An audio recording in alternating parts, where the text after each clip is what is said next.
What's up, guys? Ivan Carranza here, and welcome to Bass Tone Tuesday. For today's episode, we're gonna be taking a look at how frequencies affect the sound of the bass guitar. If you haven't watched part 1 of the series about EQ, there's gonna be a card up here and also a link in the description below for you to check that out. Okay, guys, so now this is my screen. This is Logic Pro 10. And as you can see, I'm recording my voice here. This is the red line that's being recorded. Above it, I have a bass loop that I recorded, as you can see here. It was recorded with a pick using my Lakland P bass and straight into Noble DI without any EQ, and then going to my interface and then here into Logic. I'm gonna play it for you to take a listen real quick.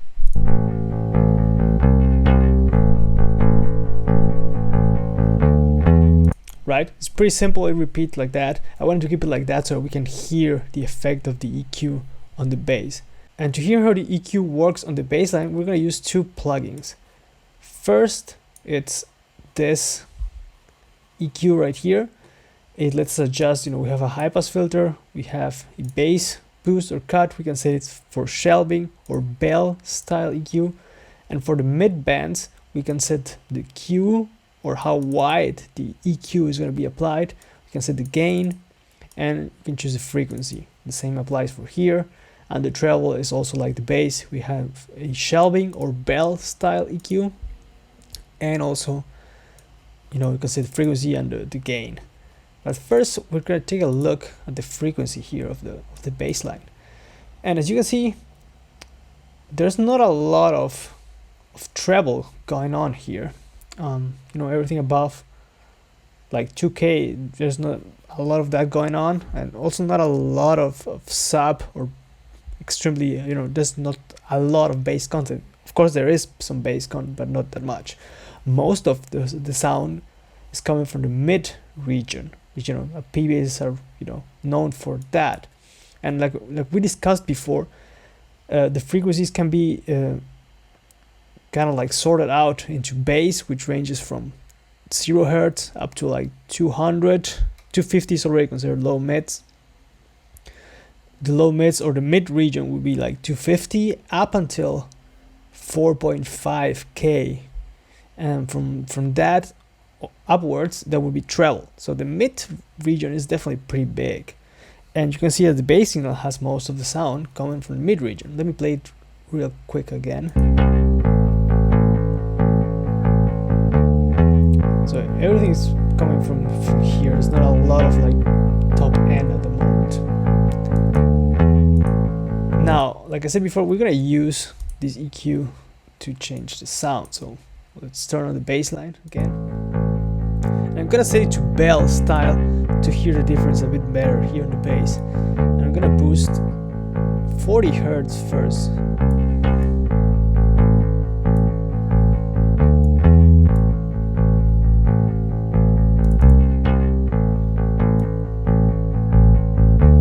Definitely a lot thicker. Reset it. Go to 60. I'm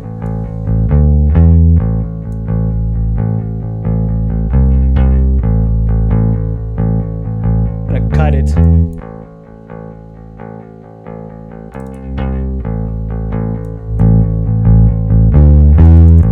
Right. I'll go to 80, which is where a lot of bass amps have the bass set. Use a bell.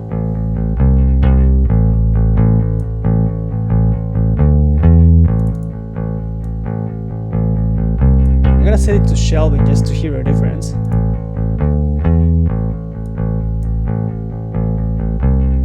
It's not as drastic as if I turn on the bell filter. It still makes the bass sound thick,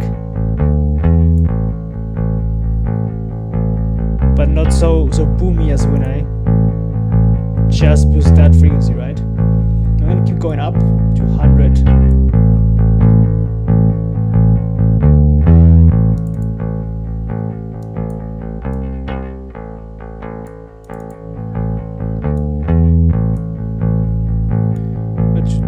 To around 50.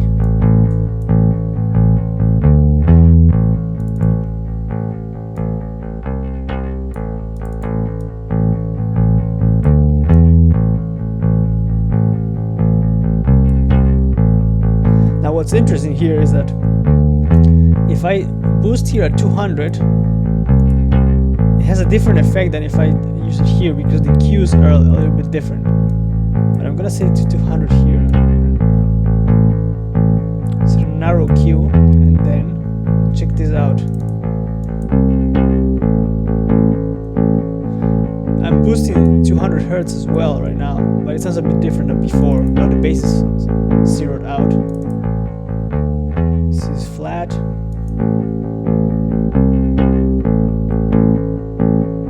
Cut 200.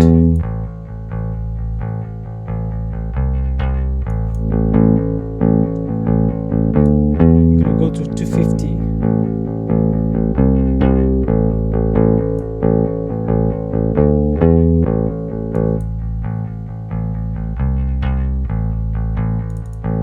Flat.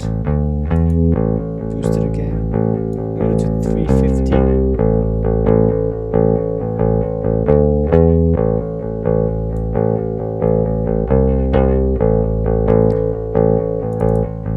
You can hear this kind of like a weird, like whistling sound. I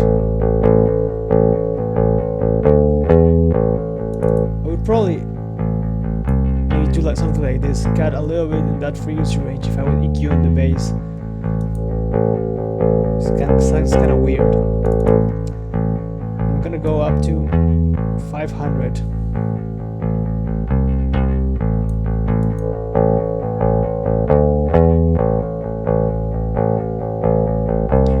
Scoop it,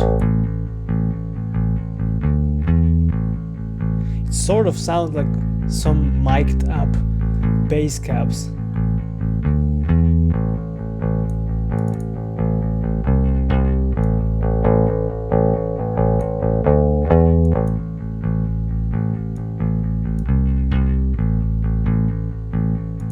I'm gonna do 700.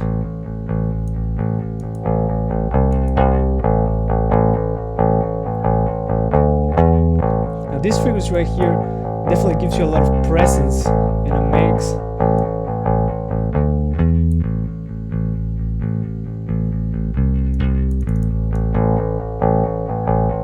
You probably wouldn't be able to 15 dB, maybe like 3 or 2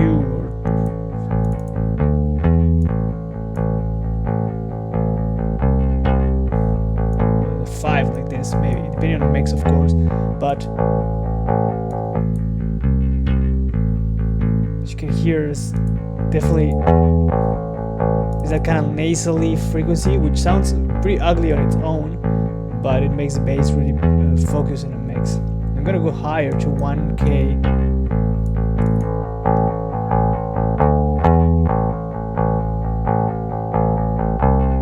Cut it.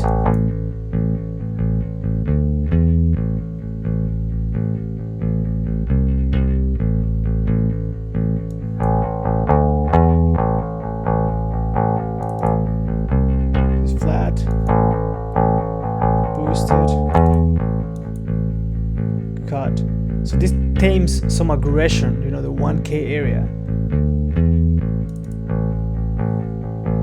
I'll go to 1.5.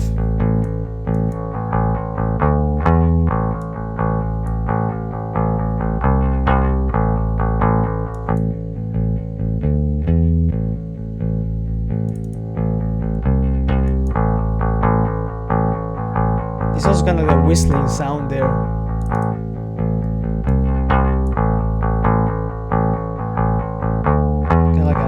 Weird nasal thing going on. Now I'm gonna use the upper mid-band for the rest. 1.5, we're gonna go to 2K.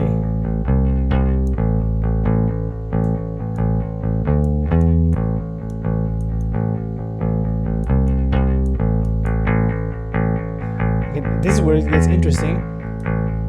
As you can see, 2K accentuates some of the pick attack.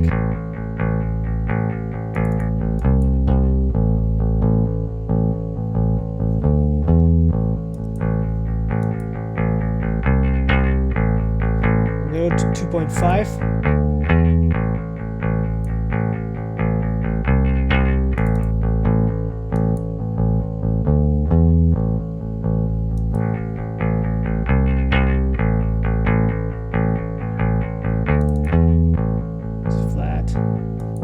cutting, boosting.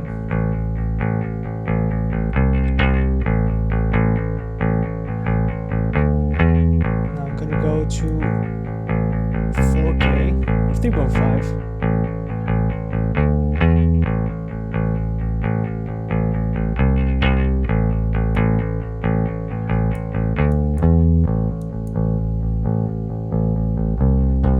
Right here, this is 3.5K approximately, and the bass still retains the character. It's just taking out some, aggression top end here.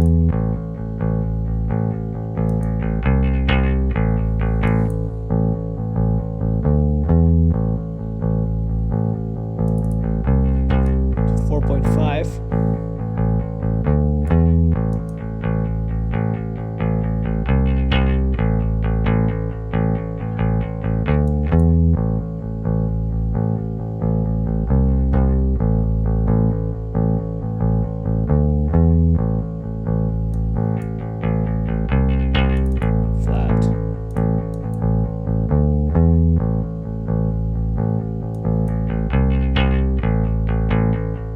Now I'm gonna switch to this one. I'm gonna go to 5K.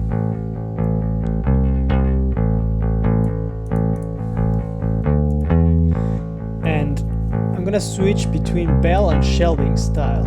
First I'm gonna do shelving.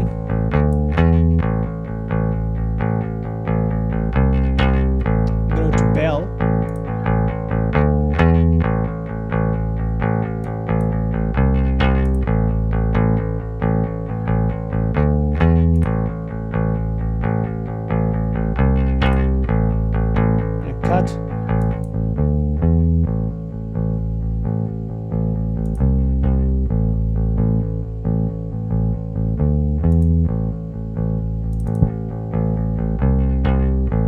Now I'm gonna go a bit higher, 8K. I know some amps have the treble frequency set there.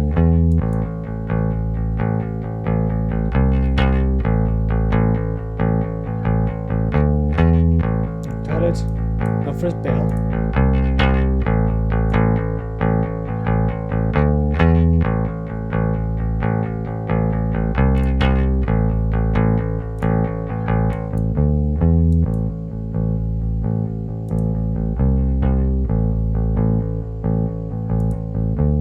I hope you could hear how boosting or cutting certain frequencies changed the sound of the bass and how it also changed.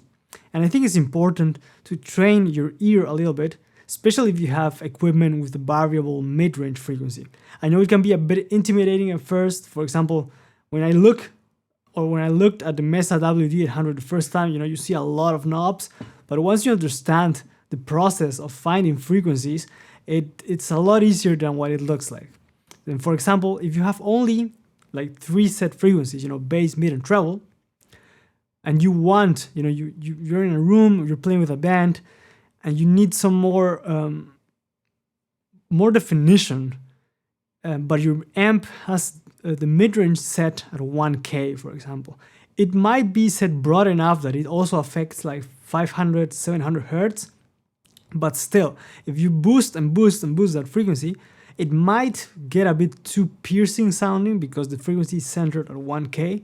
It depends from amp to amp, of course. But if you have a variable mid-range frequency, you can first boost like heavily, go with a heavy gain boost, and then sweep around the frequency spectrum to find the frequency that you want to either boost or cut, and then lower the amount of gain to an amount that you actually find pleasing. And by following the procedure of heavily boosting with the gain and then sweeping around the frequencies to find the spot that you actually want to boost or cut, it's gonna help you dial in sounds a lot faster than if you were just trying to guess which frequency by which amount should you boost. I hope you guys liked the video. Stay tuned for part 3 of the series where we're gonna be comparing how different EQ pedals sound like. Let me know what you think in the comments, and also don't forget to subscribe and hit the notification bell to stay up to date with the content that's coming to the channel. Thank you guys for watching. Let me know what you think in the comments, and I'll catch you guys on the next one. Take care.